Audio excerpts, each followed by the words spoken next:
Hello and welcome to the Devoted Outdoorsman Podcast. What is up, Devoted Nation? I hope you guys have been having a great July. I hope your 4th was awesome and you're ready for this week's podcast. So I want to take a second first and apologize for how sporadic the podcasts have been in the last couple months. I've had a lot of personal things going on, and so, it's kind of got things off schedule, but I'm going to get everything lined back out and we'll be good to go. So this week on the podcast is going to be awesome. There is a very big giveaway announcement that's being made. So make sure you stay tuned in to the end of the podcast where Jeremiah from JV Hunting announces the giveaway. Hello, Podcast Nation. What is up? And I hope you guys are staying cool. I have kind of brought this up in the past few podcasts about how hot it is in Oklahoma. Yesterday, it got to 103 degrees, which is pretty toasty. So I hope you guys don't have to deal with the heat that I'm having to deal with. But hope you're having a good week, and you guys had a great 4th. So today on the podcast, we're going to be talking to Jeremiah Vostad from JV Hunting and one of his pro staff members, Jordan. And what I'm going to do is I'm going to let Jordan say her last name because I totally don't want to butcher it. So, Jordan, what is your last name? My last name is Lewandowski. Perfect. So I think what we're going to do is we're going to kind of talk a little bit with Jordan about how she got introduced into the outdoors and maybe a little bit about what the outdoors means to her. And then later on, Jeremiah's got a little bit of information he wants to share with us. So, Jordan, how did you get introduced into the outdoors? Well, it pretty much started when I was younger, and my dad's been taking me out probably since I was 3. We would always go pheasant, quail hunting and stuff, and he would always bring it back, and he'd have us take pictures of the stuff he got. And pretty much every single year we've been doing it on my birthday. So that's pretty much a tradition for me where I had to be up north or something going hunting. And then with fishing, we do a bunch of tournaments. And to me, it's having our entire family all around the United States all come together all the way in a really small town in Park Falls at our grandparents' house. And pretty much we all go hunting, and it's like a deer camp because we have so many people there. Our grandma makes everyone food. We have friends, family, and it's just a way to get everyone together and going out and congratulating everyone and just having a good time together. Yeah, I think a lot of people, they get introduced into the outdoors by, a family member, whether that be a father or a grandfather or an uncle, whatever that may be. I think it's a great way for families to get together. And like you said, in a deer camp type scenario or something like that. So do you guys do a lot of rifle hunting, or is it bow hunting? What do you guys do up there? We do everything. We do rifle, bow. Now that I'm older, since I can go out by myself for the last how many years, when the age was able to let me out, I've been doing it by myself, and we just rifle, shotgun, bow. Awesome. So do you guys have like a family farm that you guys hunt on up there, or is it like public land or anything like that? We have private property and public land. Up in Park Falls, everything is kind of like a block. It's pretty much a lot of land. I couldn't even tell you how much land it is, but we have family that own probably a couple 100 acres in the area, and we can do public, and then the property behind my grandparents' house, that's where I shot my first deer, was right behind her house.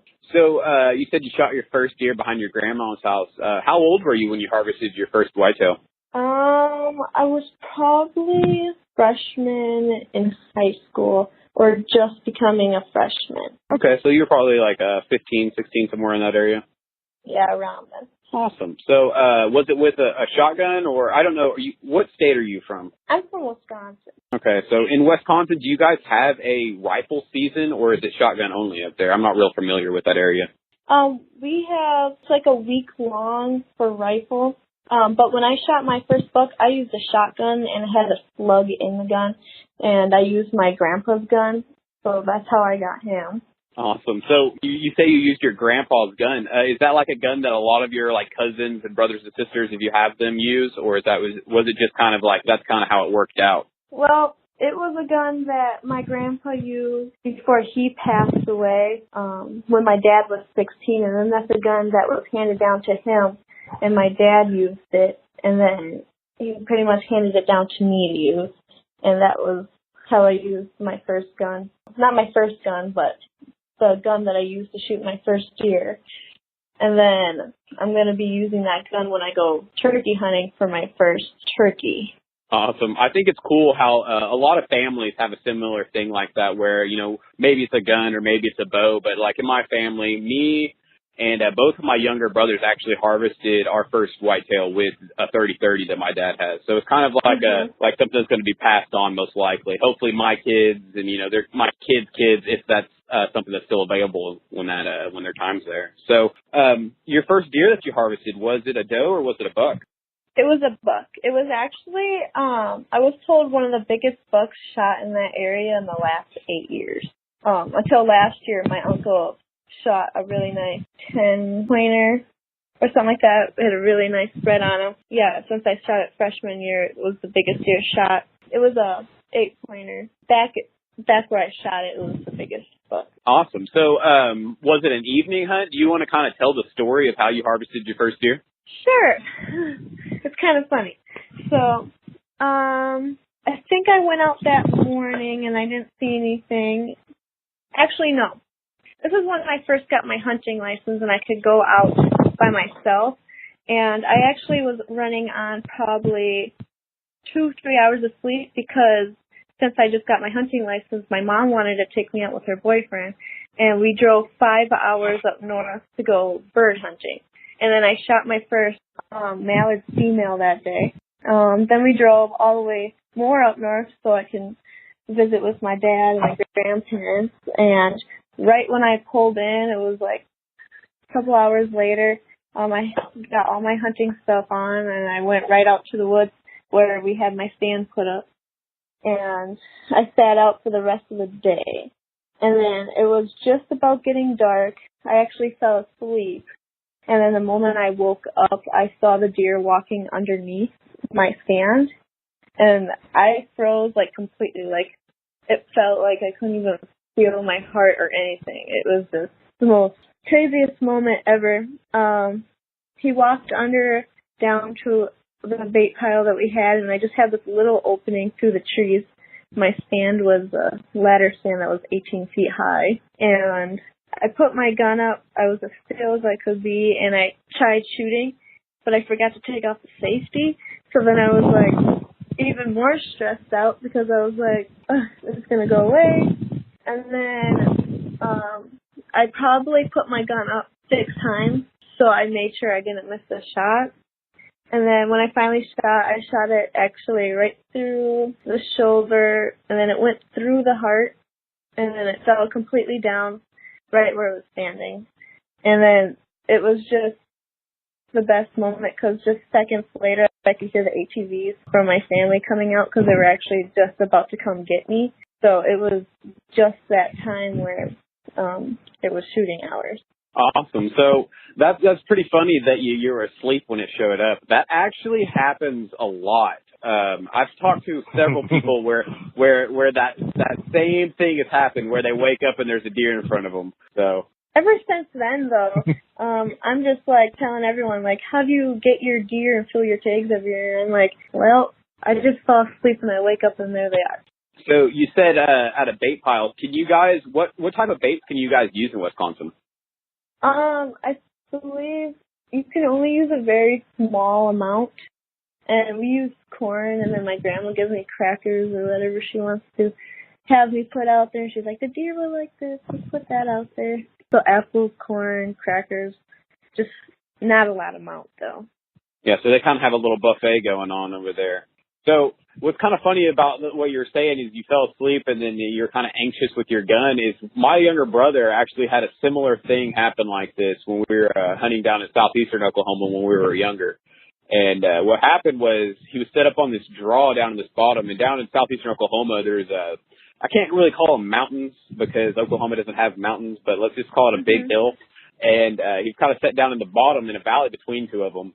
And the deer come through there every morning. You know, we know it's a good spot. And it was raining that morning. So I was just like, you know what? I'm not going. I'm going to stay and sleep in the truck. You know, I'm going to be lazy. I'm going to stay and sleep in the truck. I'm not getting wet. It was muzzleloader season. I don't know if you guys are familiar with this, but muzzleloader season, it was in probably like the end of October. And what happened was it had been raining all day. It's muzzleloader season, so water had gotten down in the end of his gun. He popped 6 caps at one deer at a buck one morning. And, there's no verification. No one knows. No one knows how big this deer was, but he swears up and down that it was the biggest deer he's ever seen in his life. So you said that you fish a lot of tournaments. What type of fish do you guys tournament fish for? So my dad got me started in that. I'm not sure how long ago. It's for bass fishing. Okay, so you guys have both smallmouth and largemouth up there, correct? Yep. Yeah, it's largemouth and smallmouth. Cool. You guys have like a pike and stuff like that up there too, as well, right? Oh yeah, my uncles. I have an uncle that do northern pike, and he also does muskie. Now, do you guys have black bear in Wisconsin, correct? I believe so. Yeah. So when you're out hunting or when you're out fishing with your family or with your father, what are the main things that as your favorite? So like when you're out bass fishing, like do you have a favorite rod setup that you like to use or a favorite lure or anything like that? My dad has a lot of St. Croix, and they seem to work nice until he gets really excited and he pulls it so hard that he snaps them. We use the plastic bait because we're not allowed to use live bait when you're on a bass tournament. Okay. So, I've never fished for a pike or a muskie or anything like that. So, what type of lures do you guys use to catch those? I actually don't fish for those often, so I'm not exactly sure because I don't fish those very much. My main fish we do is a bass, but sometimes the same ones that we use for a bass, we do a lot of frogging too, and the muskie like those, and they come to hit them, and most of the time it's accidentally that we catch a muskie, but they pretty much go for a lot of the same bait. So, do you guys do more fishing in rivers or lakes and stuff up there? Mainly lakes, but we have done a lot in the Mississippi River. Okay. Cool. So when you're not hunting and fishing, what do you like to do? When I'm not fishing, I actually run my own business. So I mainly work. But when I have the chance, I just got my dog. I'm attempting to make him a hunting dog. He's a blue tick plot hound. We've gone out in the back. We've tried sniffing around for rabbits, seeing what he can do. But he's pretty much just more of a pleasure play. Let him find what he wants. But other things that I like to do, gosh, it's hard to say because I do work a lot, but I do like to travel. So I'm actually in South Dakota right now. Oh, awesome. What? You're in South Dakota? Yes. You didn't get a hold of me? Live here. All right, sorry. Didn't mean to interrupt. Yeah, I just got here, what day was it? Thursday, Friday morning. So how did you get, you and Jeremiah, how did that all happen? How did you guys meet, or how did the whole pro staff thing get set up? When Davey Hunting contacted me, I was actually in California, and I was posting my stuff after my waterfowl and woodland hunt when I was in California. And he just contacted me and asked if I was interested in pro staffing because they don't have very many females, and he hasn't seen much females being a hunter and doing some of the stuff that I do. And I was like, yes, because I didn't really know what it was. I was like, sure, I'll try it out. And now I try out his gear, and I really love it. His scopes, they're probably the most clearest thing that I've used so far. Awesome. So let's talk about his scopes for a second. So, which scope do you currently use? Do you know?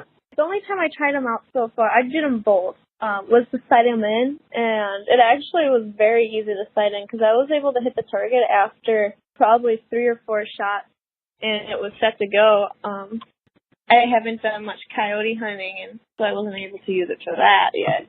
But deer season, I'm definitely going to use them for that. So do you guys have a lot of coyotes in Wisconsin? Yes, you can hear them every single morning in our backyard. I know that there are coyotes up north. I just I know at a certain point as you keep going farther north, they kind of stop. The populations kind of die out. So I didn't know where exactly that was. I didn't know if you guys had them in Wisconsin or not. Yeah, we have a lot of coyotes up in Eau Claire. Chippewa Falls area is more in the country. And I believe there's coyotes up north where I grew up, where we hunt. But we have a lot of wolves up there, too. So have you had any interactions with the wolves? Not me, but I've heard them. My dad and my stepmom actually had interactions with wolves where they ran right past her ground blind, and she was like, I'm never sitting on a ground blind ever again. And she is always in a tree now, and my dad's seen a couple. So so you have any like big plans for this fall? Any big hunts that you're excited for, or fishing tournaments or anything like that? Nothing no different than we do every year. We just go up north and come together with it. So, and that's the deer camp area that's by your grandparents, correct? Mhm.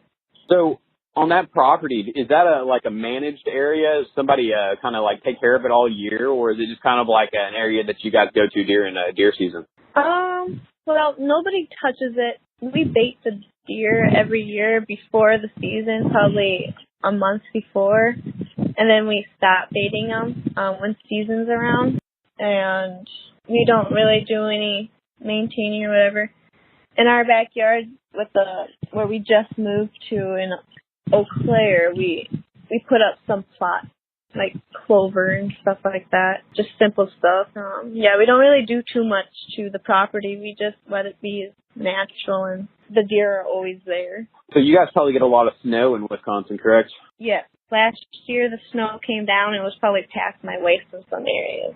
That's crazy. Because like here in Oklahoma, we get snow sometimes. Like, I don't think we've gotten a good snow in like 4 years. I think last year, all the snow, like the most amount of snow we got last year was like an inch. Yeah, I used to live in Oklahoma too, so it was, I think probably when we were in Texas as well, we lived there for probably a year.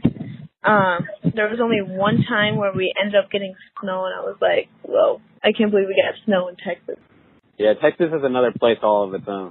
You can hunt hogs at night, and they just passed that law here in Oklahoma last year, I do believe, is now you can hunt hogs at night with thermals. Only on private land, you have to go get a permit and stuff like that. But I know in Texas, you can hunt like coyotes at night and all kinds of stuff like that. Yeah, I do have a plan to go to Texas sometime in my future to go hog hunting. I'm probably going to have to get a guide or something because I'm not sure about anything about it. But I do have buddies that do go to Texas, and they do a lot of it, so I should be set with trying it out there. Yeah, for sure. There's a lot of hogs in Texas, and we have a lot of them in Oklahoma as well. It's not as bad, but there's a lot of them here. So there's tons of people in Oklahoma that run guided hog hunts and stuff like that. And Jeremiah, where did you recently went on a hog hunt? Yeah, I was in down by kind of like Sulphur Springs area, Texas there. Kind of almost hill country, but not quite. So did you see a lot of hogs on that trip, or were just a couple? Oh yeah. Well, obviously they shot that one.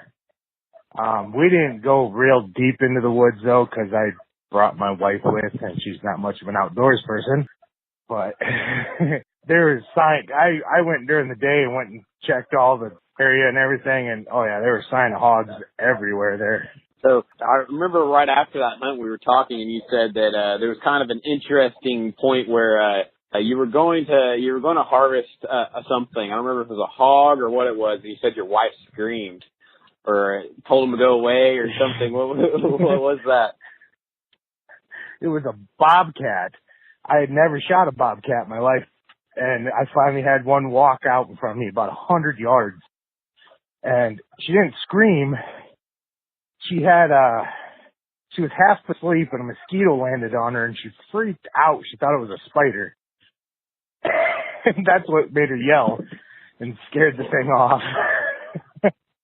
Yeah, they've got some giant mosquitoes down there in Texas. Actually, I didn't get bit by a single one down there. I don't know why they were attracted to her. Man, some people are that way. Like, I'll be out and I won't get a single bug or tick or anything on me, but I take my son with me and he gets covered. So do you want to kind of, I know I was trying to get you on the podcast a couple of weeks ago to kind of tell the story of that hog hunt. Do you want to kind of tell me how that went down? Oh, yeah, that was great. We didn't even get it on camera because, again, she was asleep. Supposed to be my cameraman. And so I had the camera set up in front of her so I couldn't even reach over and turn it on, or else I would have knocked stuff over and scared the hog away. I was sitting there just waiting and watching her doze off. And I made her jump pretty high, though. But the hog walked out. It was about 150 yards out. And, I couldn't have, I was using my wicked lights. I popped that thing at 150 yards while she was half asleep. She about hit the top of the blind when I shot. Yeah. Then, I said we're in hill country. So where we were hunting was down in a valley. Being from South Dakota, I always carry a sled with me because, you know, that's how I get my deer out of fields and stuff. Cause it's snowy here when we kill deer. So I just tie them onto a sled and drag them out. So thankfully I brought my sled with me because it worked. Hooked it to the back of the four-wheeler and drug it out. Yeah, and you said something about your truck breaking down, and I was like, oh, man, that's enough to ruin the hunt right there. Yeah, we lost the whole day in Independence, Kansas. And if you've never been to Independence, Kansas, there's not a lot there to keep you occupied during the day. They do have a Taco Bell. I walked and found that. Besides that, we pretty much sat in the auto shop for 8 hours waiting for my truck to get fixed. Well, at least, you know, you were able to get back on the road and make it down there and harvest that hog. Yeah, I mean, it was worth it. Cause I said I was down there testing a new prototype I was working on, and definitely, I mean, loved the new prototype because at 150 yards with wicked lights, I saw that hog clear as day. Got a beautiful headshot, shot it right behind the ear. 30-06. And, I left brain splatter everywhere. Well, too bad you didn't get it on film because that probably would have been a pretty good thing for film right there. Pretty good video. Oh yeah, it dropped right where it stood. So you were testing, you had 2 new scopes coming out, correct? 3. 3, okay. You want to talk a little bit about those? Yeah, well, in Jordan, I don't know if she'll be using the scopes I gave her last time this deer season because I got some new ones for her coming pretty soon. But I have a 16 by 50. It's a second focal plane, but it's a 30 millimeter tube. It has a BDC reticle, and I have a ballistic sheet that comes with it with the name of every. It took a long time to do this, but I have like from 17 HMR up to 50 caliber. And I did Federals, Remingtons, Winchesters, and Hornadys. And I went through every bullet they have. I made a ballistic chart for each one. So you'll know what each line is with each bullet you use, every grain, every kind. That sounds like it was a pain. It was. It's a lot of math to do. But then I also have the 4.5 to 18 by 44. It's the first focal plane. It also has 0 shots. It has what I call the cross MOA reticle, where every half line's a half, or every small line's a half MOA, and every big line's a full MOA. That way, you know, obviously if you're shooting, you don't want to mess with the turrets. And it also will come with a ballistic chart. That'll actually tell you, again, I did it with Hornady, Federal, Winchester, and Remington, where I got the bullet and I got it out. It's based off a 100-yard sight in, and I got it all the way out to 1,000 yards by every 50 yards, telling you exactly how many clicks to click up to be on 0. Yeah, so basically, you know, as long as everything that customer that buys the scope is using, as long as their round is on the chart, all they'll have to account for is windage. Yep. And then I also got the 6 to 24 by 50 first focal plane. Same, yeah, I got the ballistic chart for it. Same type of reticle. I said they both have the 0 stop. 0 stop's a little different on them because the body styles are a little different on them. But I'm gonna, as soon as I get them out, which should be here real quick, because they're here in the United States already. I'm just waiting for customs to let them out. But obviously with the 4th and everything going on, and they're taking their sweet time letting me have them. But as soon as they come out, I'll be making how-to videos on the scopes, showing people how to use the 0 stop and the ballistic charts. And also, there's an app I have for if you don't want a ballistic chart, there's an app you can use and stuff like that. I'll be putting how-to videos out for them. Awesome. So you kind of have a variety of the scopes going on now. You kind of have like an entry level, like hunter scopes, and then you got something that people can use for long range type shooting as well. Yeah, well, my biggest plan was I always wanted to make it pretty much just for hunters. You know, the 4 to 16 by 50, the 4 to 16 by 42, and the 3 to 12 by 42. That's pretty much what those are made for.